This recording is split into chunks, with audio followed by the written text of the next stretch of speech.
Olá pessoal, me chamo Rafael Bizarria, eu sou advogado, sou professor de Direito Penal e Processo Penal. Eu vim aqui hoje falar com vocês sobre um tema muito importante que vai despencar em concurso público, que é importantíssimo para a prática forense, para aqueles que estão na graduação e também para aqueles que estão finalizando a graduação e vão enfrentar a prova da OAB, né?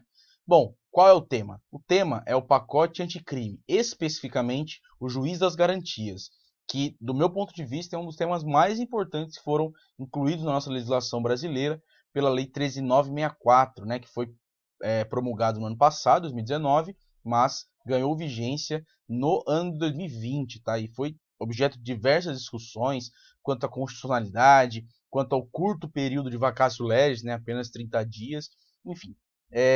Tudo isso a gente vai discutir, mas a abordagem vai ser sempre do ponto de vista do juiz das garantias, né? Bom, pessoal, antes da gente começar, eu vou passar algumas informações para vocês aqui, tá?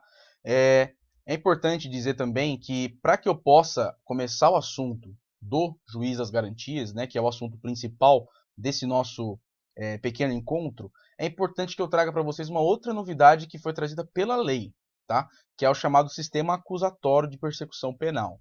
Bom, o que é esse sistema acusatório de persecução penal? Para que vocês entendam a função do juiz das garantias, tá? Bom, o sistema de persecução penal acusatório, ele traz... bom, antes, né, só para a gente poder pontuar aí, né? Eu sou o Rafael Bizarria, como falei para vocês, sou advogado, sou professor de Direito Penal e Processo Penal, e eu falo para vocês que qualquer dúvida que vocês tenham, além desse espaço aqui no YouTube, né, para poder fazer enfim, enviar sua mensagem, conversar um pouquinho sobre o tema, você também pode me procurar no meu Instagram, tá? Que é o adv.rafaelbizarria. Lá eu posto algumas novidades também sobre direito penal e processo penal e também estou aberto a responder as dúvidas de vocês, tá bom? Bom, pessoal, o que seria o sistema acusatório, né? Nós temos dois tipos mais evidentes de sistemas de persecução penal vigentes no mundo inteiro, em qualquer tipo de justiça criminal, né? Nós podemos ter o sistema inquisitivo e o sistema acusatório.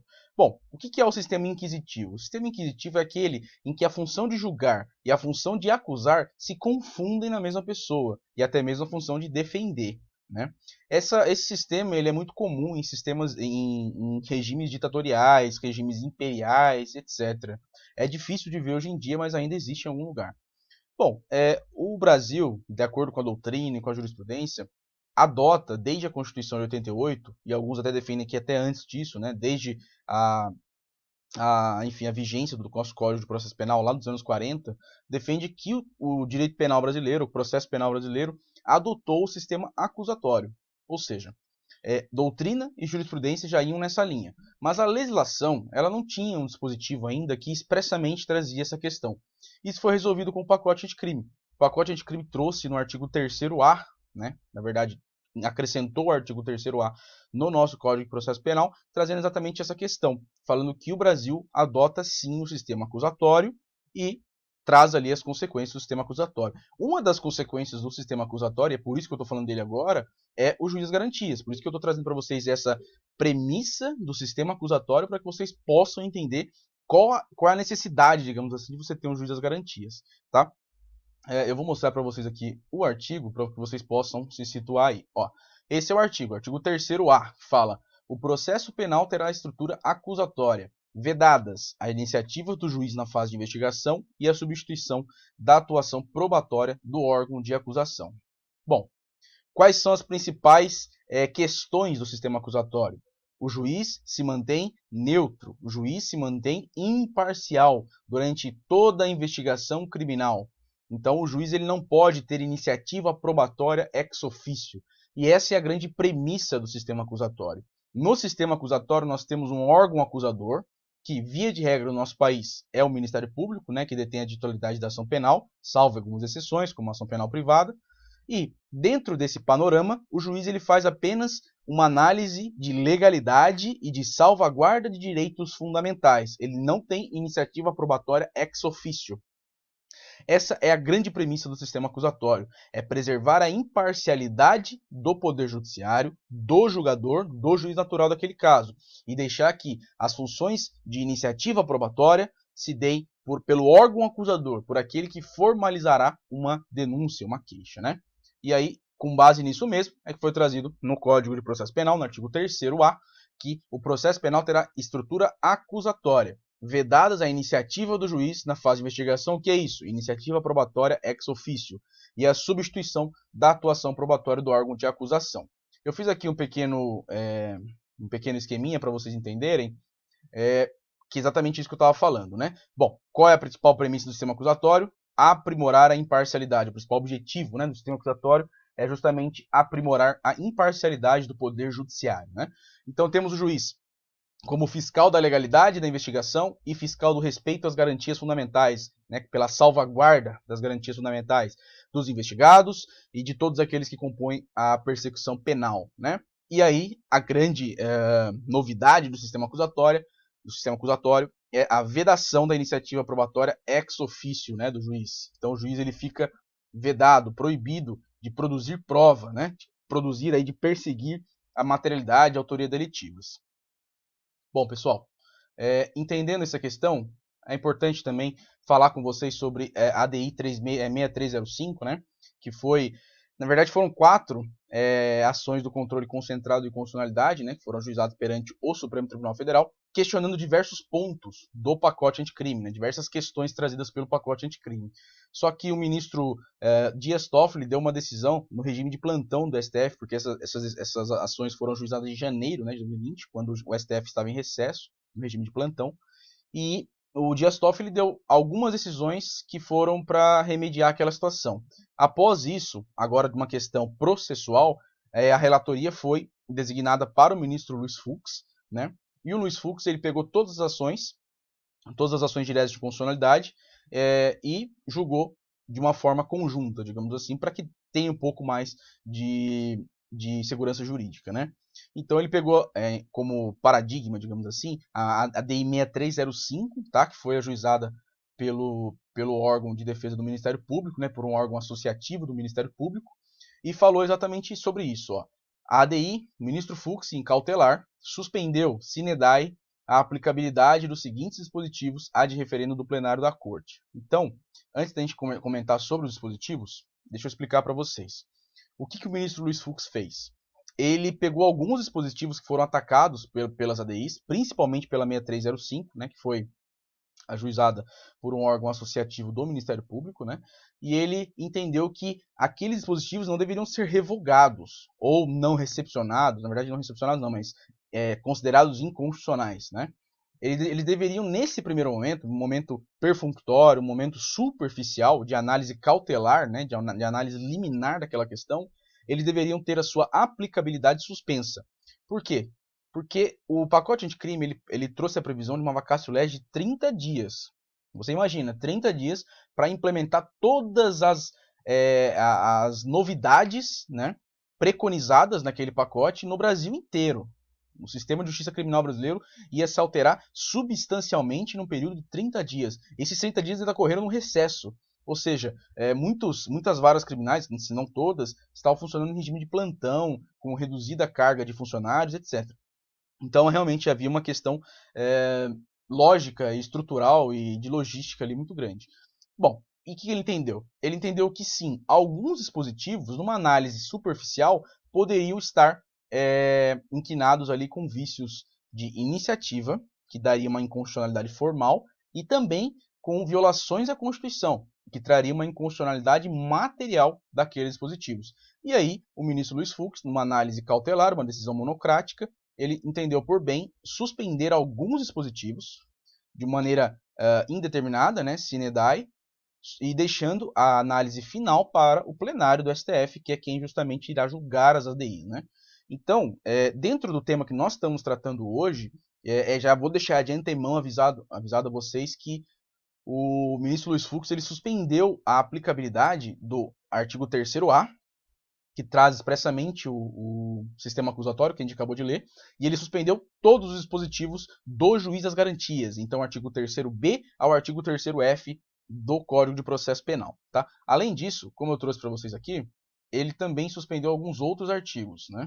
Dentre eles, ele suspendeu o sistema acusatório, 3º-A, como eu falei para vocês, ele suspendeu o juiz das garantias, Ele suspendeu o juiz contaminado, porque era uma construção já doutrinária, defendida por diversos juristas, dentre eles o professor Guilherme Madeira, né, que o juiz que tivesse contato com uma prova declarada inadmissível, que numa análise mais, a grosso modo, seria a prova ilícita, trazida pela Constituição até, esse juiz ele não poderia proferir a sentença, ele ficaria contaminado, né? Aquele juiz que tem contato com uma prova ilícita, ele se contamina por aquela prova ilícita, e mesmo que ela seja desentranhada dos autos, ele ainda se mantém contaminado. Então a forma de remediar essa situação é retirá-lo do jogo, né? Tirá-lo, então, do julgamento, da presidência daquela ação penal, digamos assim, e colocar outro magistrado que não esteja contaminado para proferir uma sentença. Essa previsão veio pelo pacote anticrime, artigo 157, parágrafo 7º, aliás, parágrafo 5º, perdão, só que o ministro Luiz Fux entendeu também por bem suspendê-lo por conta de algumas análises de inconstitucionalidade formal e material. Tá? Bom, além disso, além do juiz das garantias, além do sistema acusatório, além do juiz contaminado, todos suspensos até o momento, o artigo 28 caput foi suspenso também. Eles alteraram, na verdade, a redação do artigo 28, né, que trazia, você já deve saber, o arquivamento do inquérito policial. Vamos ter uma análise do inquérito, né, porque existem outras formas de investigação. Mas o inquérito policial anteriormente, né, a redação anterior do 28, do Código de Processo Penal, era o quê? A autoridade, aliás, o representante ministerial, entendendo que não existia ali uma prosseguibilidade daquela investigação criminal, ele fazia o requerimento de arquivamento. Esse requerimento ia para o juiz, né, que estava ali prevento pela causa, e o juiz poderia aceitar ou não o arquivamento. Aceitando, ele, né, arquivava; não aceitando, ele acionava o 28 caput e mandava o Procurador-Geral de Justiça ou o Procurador-Geral da República. Né? Essa sistemática foi alterada também, né?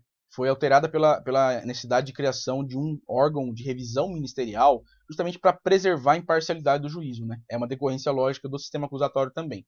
Mas isso também foi suspenso pelo ministro Luiz Fux. E, além disso, foi suspenso o artigo 310, parágrafo 4º, que falava que, se houvesse uma prisão em flagrante e não houvesse a realização de uma audiência de custódia em até 24 horas, essa prisão em flagrante ela se tornaria ilegal e ela deveria ser imediatamente relaxada. Também por algumas questões de inconstitucionalidade analisadas de forma superficial, o STF, né, na pessoa do ministro Luiz Fux, entendeu por bem suspender esse dispositivo também. Bom, então todos esses dispositivos estão suspensos no presente momento. Tá? Mas vamos para o que interessa. Juiz das garantias é o tema de hoje. Bom, pessoal, quais são as precípuas funções do juiz das garantias? As funções principais, para que ele existe, por que ele existe, né? Para que ele serve? As duas funções principais são controle de legalidade da investigação criminal. Controle de legalidade da investigação de toda a persecução penal. Além disso, o juiz das garantias tem também a função de salvaguardar os direitos e garantias fundamentais dos investigados e daqueles que compõem a investigação criminal. Então, funções precípuas do juiz das garantias. Temos aqui controle de legalidade na investigação criminal e salvaguarda dos direitos individuais e fundamentais, não só do investigado, como de todos aqueles que participam daquela investigação criminal. Né? Bom, vamos adiante. Então, primeiro vocês viram as funções, né? Então, essas são as duas precípuas funções do juiz das garantias, né? E agora e vocês conseguem observar que há uma decorrência lógica ali do sistema acusatório, né? Que tem como principal função justamente afastar o juiz da investigação criminal, né? Então, superada essa questão da função do juiz das garantias, nós temos as atribuições do juiz das garantias. Então, o artigo 3º-A, aliás, 3º-B, né? Ele traz diversas funções do juiz das garantias, atribuições, né? Vamos colocar assim. Então, tudo que ele deve fazer, tudo que ele pode fazer. E aqui já é importante destacar que o rol do artigo 3º-B do CPP, ele é um rol exemplificativo, tá? Ele é um rol que não se esgota naqueles incisos. Então, ele é um rol que não é números clausos, não é taxativo. Então, ali são algumas exemplificações de atribuições do juiz das garantias, tá? Vamos para elas, então. Bom, eu vou tirar aqui da tela para vocês poderem ver. Tá. Bom, então temos lá, né? O juiz das garantias é responsável pelo controle da legalidade da investigação criminal e pela salvaguarda dos direitos individuais, não um erro aqui, né?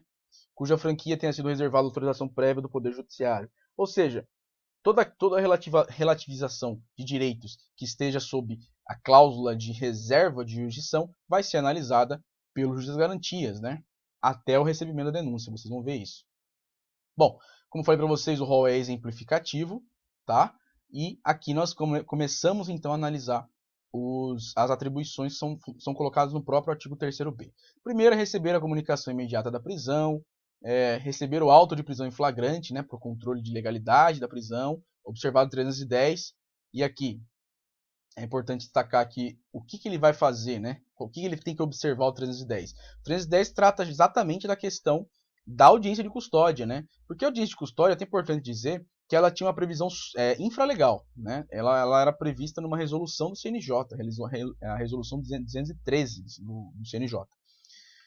E agora, com o pacote de crime, essa audiência de custódia, que já era prevista em tratados internacionais de direitos humanos, ela foi positivada na nossa lei, né? No artigo 310 do Código de Processo Penal. Então é isso que o juiz das garantias vai fazer. Ele vai receber o auto de prisão em flagrante e ele vai designar, marcar uma audiência de custódia. Qual é o prazo? 24 horas. Lembrando que está tudo suspenso, mas vamos, né, levar em consideração que a legislação ela não foi revogada, ela está lá, não foi declarada inconstitucional.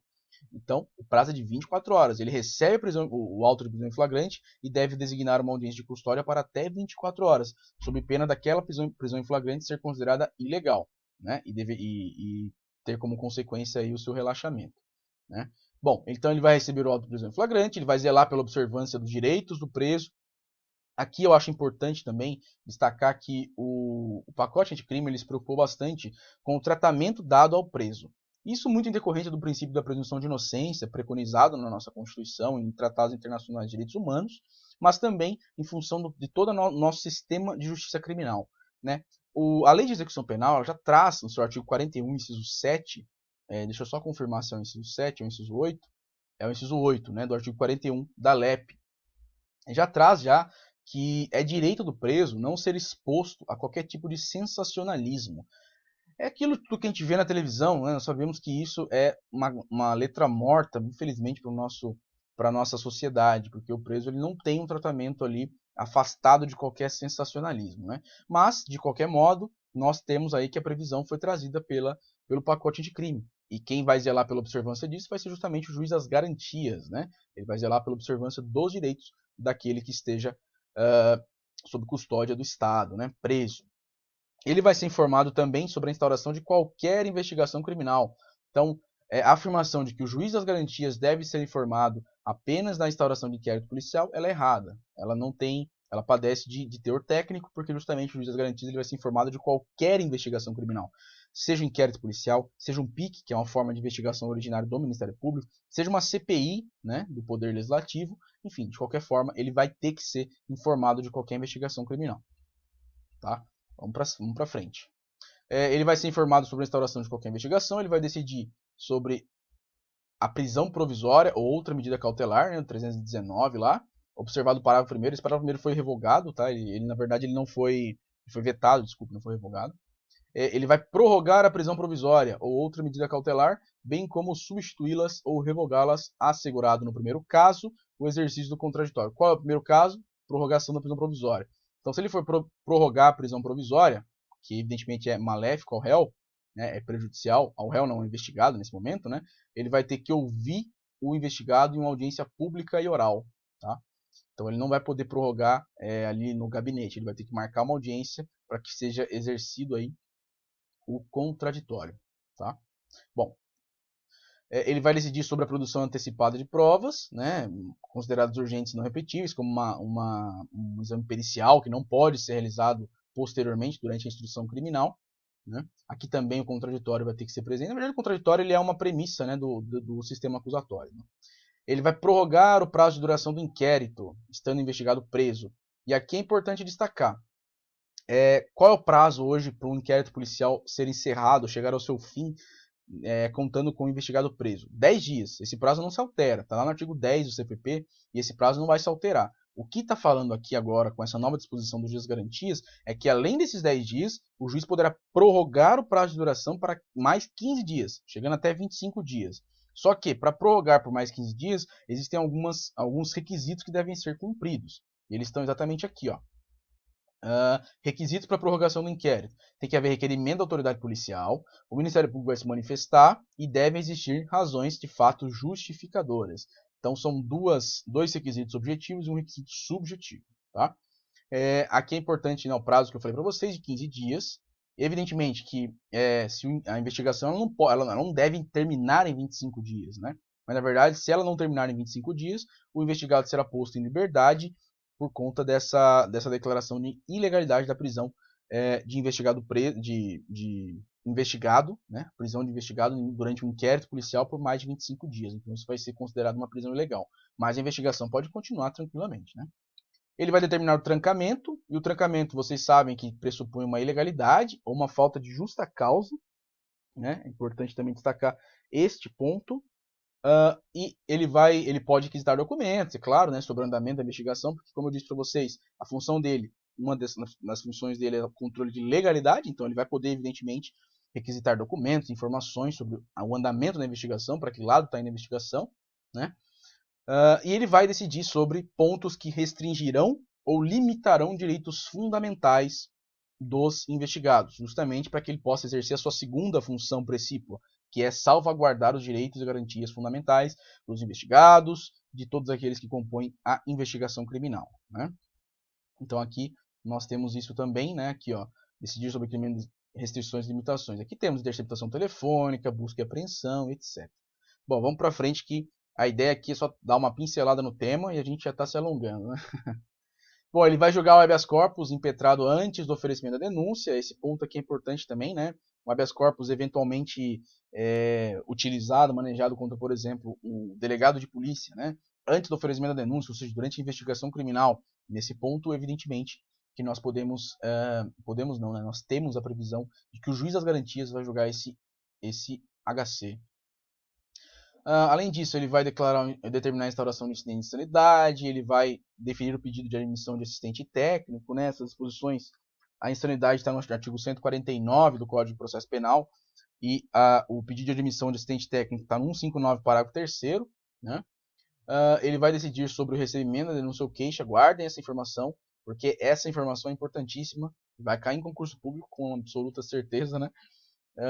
Enfim, ele que decide com base no 399, né? Ou seja, analisando ali a prova da materialidade, indício suficiente de autoria, ele que vai decidir sobre o recebimento da denúncia ou queixa, tá? E aí se encerra a função dele.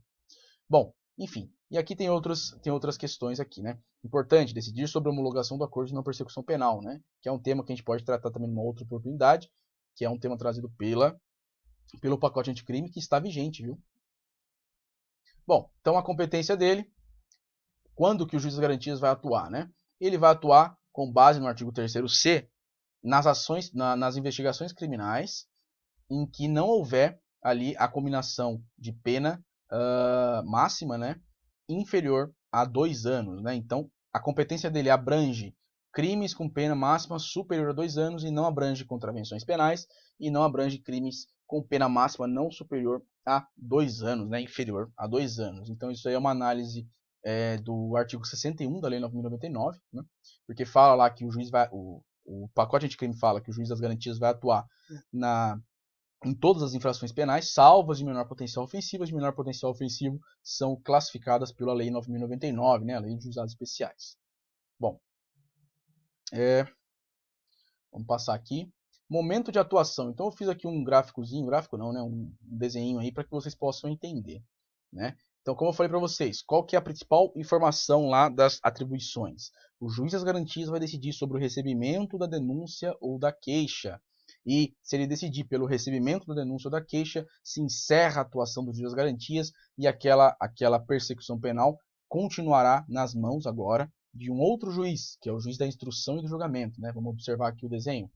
Ó, foi instaurada uma investigação criminal, um PIC, um inquérito, que seja. O juiz das garantias atua, esse é o âmbito de atuação do juiz das garantias, então ele vai fazer toda a análise da questão ali, e, oferecida uma denúncia, o juiz analisa. Se ele receber a denúncia ou queixa, inicia a atuação do juiz da instrução e julgamento, se encerra a competência e a atribuição do juiz das garantias. Bom, ainda temos aqui algumas questões importantes, né? Já indo para o nosso final aqui, né? Temos alguns parágrafos que foram trazidos pelos artigos ali. E algumas questões que a gente já quer pontuar de imediato é justamente a questão das peças de investigação. Eu acho importante, coloquei ali, mas eu vou falar agora para vocês. As peças de investigação, ou seja, o inquérito policial, pensando num caderno ainda, né, físico, o inquérito policial, ele não vai acompanhar o recebimento da denúncia ou queixa, e a denúncia ou queixa, não vai acompanhar essas peças para que chegue até o juiz da instrução e julgamento. Tá? Porque a ideia é preservar a imparcialidade do juiz natural ali, que é o juiz da instrução e julgamento. Então essa peça investigativa ela não vai acompanhar. Por quê? Porque uma breve análise à investigação já se pode extrair alguns pontos que ferem a imparcialidade, de acordo com a doutrina que defende essa questão. Então não acompanha, tá?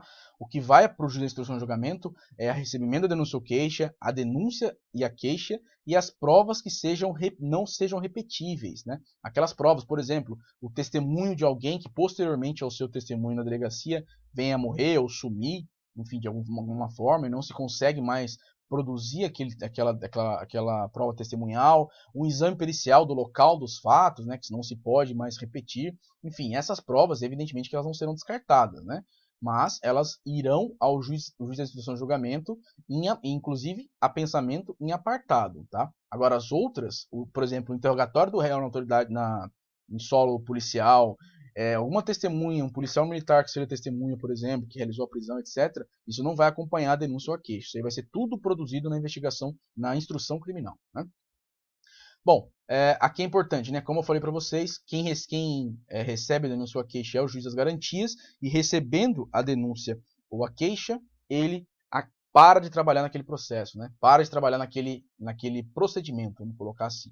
E aí as questões pendentes, um pedido de cautelar, um pedido de admissão do assistente técnico, algo assim nesse sentido, após o recebimento da denúncia ou queixa, não vai ser decidido mais pelo juiz garantido. Isso aí já vai cair na mão do juiz da instrução e julgamento. Então ele já vai decidir isso. Mesmo que não esteja, mesmo que que tenha sido, né, requerido, solicitado durante a investigação criminal, né, antes do recebimento da denúncia ou queixa. Evidentemente que nesse caso nós podemos entender que o juiz da instrução vai ter que analisar algumas questões das peças informativas, né, porque não tem jeito. Mas aqui, evidentemente que essas questões não podem deixar de ser analisadas, então alguém teria que analisar. Se a competência do juiz das garantias vai até o inquérito, vai até o recebimento da denúncia, evidentemente que alguém teria que analisar, né? Bom, as decisões do juiz das garantias não vinculam, evidentemente, né, o juiz de instrução, porque nós temos aqui uma questão de independência e autonomia funcional dos membros do Poder Judiciário, né? E é importante que, após o juiz das garantias receber a denúncia ou queixa, o juiz de instrução vai reexaminar a necessidade das cautelares em curso. Então, a necessidade de uma monitoração eletrônica, a necessidade de uma prisão provisória, enfim, qualquer tipo de medida cautelar aí que tenha sido determinada pelo juiz das garantias. Isso aqui eu já falei para vocês, né, que os autos compõem as matérias de competência de garantias ficaram acautelados, claro que à disposição do Ministério Público, que é o órgão acusador e da defesa, né, e fica assegurado às partes o amplo acesso a esses autos, né, apenas o juiz não terá acesso. E aqui é importante que o juiz que na fase de investigação praticar qualquer ato dos artigos 4º e 5º do Código de Processo Penal, fica impedido de funcionar no processo, né. Importante também destacar esse ponto. Bom, é importante aqui, na verdade, para a gente finalizar já, que já se estendeu até além do que a gente gostaria de falar, alguns pontos que impedem o juiz das garantias ou qualquer tipo de magistrado de atuar no processo, né, atuar na persecução penal. Bom, nós temos aqui, além dessa disposição, nós temos aqui o artigo 3º-D, que fala justamente que o juiz que na fase de investigação praticar qualquer ato, incluído nas competências do artigo 4º e do artigo 5º do CPP, não vai poder atuar no processo. Bom, além disso, existem, na verdade, abrangendo essa situação, são 3 hipóteses em que um juiz que funcionou durante a investigação criminal não vai, e até mesmo durante a persecução penal, a instrução criminal, não vai poder proferir a sentença. São 3 hipóteses. A primeira é essa que vocês viram. Se ele praticar durante a investigação criminal qualquer ato do artigo 4º e 5º do CPP. A segunda hipótese é se ele tiver funcionado como juiz de garantias, que a gente já viu. O juiz de garantia só atua até o recebimento da denúncia ou queixa. E a terceira hipótese é se ele tiver contato com uma prova declarada inadmissível, uma prova ilícita. Então aqui, pense numa situação hipotética para a gente finalizar isso. Uma investigação criminal em curso, instaurou um inquérito policial, uma investigação criminal começou. O juiz das garantias atua durante essa investigação criminal. Beleza. Ele atuou, não teve prova ilícita, não teve nada. Foi recebida a denúncia, esses autos foram para a mão, né, de um juiz da instrução e julgamento, conforme preconiza aí os artigos 3º-B e seguintes. Esse juiz da instrução e julgamento, digamos que ele tenha tido contato com uma busca e apreensão realizada sem um mandado de busca. Uma prova declarada inadmissível, né, uma prova ilícita. Nesse ponto, ele não vai mais poder atuar naquele processo. Ele vai ter que entregar aquele processo para um outro magistrado, para que esse outro magistrado continue atuando no processo e profira a sentença, porque aquele juiz se transforma num juiz contaminado. Então, nessa situação hipotética, a gente teria a atuação de 3 magistrados durante a investigação criminal e persecução penal. Então, é uma situação bastante complexa aí, né? Por isso que foi suspenso, né, por esse momento, justamente pelo fato de que é preciso estudar ainda a viabilidade estrutural do nosso sistema de justiça criminal para que isso tudo seja resolvido, né? Bom, pessoal, o que eu queria trazer para vocês era isso, tá? Trazer um pouquinho do sistema acusatório, trazer um pouco do juiz das garantias, que é um tema complexo, é um tema que demanda discussão. Inclusive, é importante dizer que ele não é uma inovação brasileira, ele já existe em outros países, como Portugal, Itália, Alemanha, e, evidentemente, que agora a gente vai verificar, com base nessa análise das ações do controle concentrado, a viabilidade de você implementar isso no nosso país, né? Que a gente tem aí diversas complexidades estruturais, sociais, econômicas e de legislação penal, né, que a gente precisa verificar se são compatíveis com o juiz das garantias. Tá bom? É isso, é um prazer falar com vocês. Novamente, meu nome é Rafael Bizarria. Qualquer dúvida que vocês tiverem, me coloco à disposição lá no meu Instagram, né, como eu falei para vocês. E é isso, pessoal. Um ótimo dia, uma ótima tarde, uma ótima noite para vocês aí e até a próxima. Obrigado.